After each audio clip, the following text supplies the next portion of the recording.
Salam əzizləyicilər, salam əziz dostlar. Qardaşlar, gördüğünüz 260 baş heyvan, birinci, ikinci qarına şişək hamısı çıxıb satışa. Kimlər istəsə səhifədə nömrə var. Buyurub əlaqə saxlaya bilər qardaşlar. Hamısı birinci, ikinci qarına boz, düzgün qanı qara dolaq, birinci, ikinci qarına şişəklər. Kimlər istəsə əlaqə saxlasın. Əziz qardaşlar, buyurun baxın. Hamısı birinci, ikinci qarına şişəklər. Hamısı da super damazlıq. 260 dənə. Bunun 15 dənəsi doğubdu. Yerdə qalanda qızıl yelindi. Kim istəsə əlaqə saxlaya bilər əziz qardaşlar. Buyurun baxın. Hər birisi bir gözəllikdir dana. Maşallah olsun, super heyvanlardır.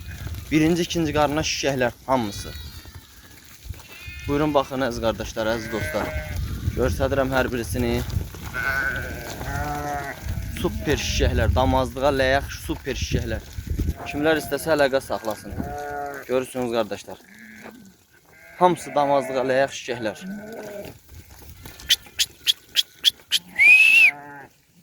Hər tərəfli çəkirəm, baxasınız əziz qardaşlar. Buyurun baxın. Görürsünüz.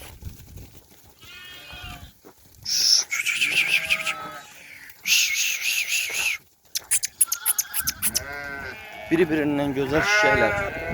Buyurun əlaqə saxlayın, gəlin alın aparın. Allah alana da satana da çox-çox xeyir versin.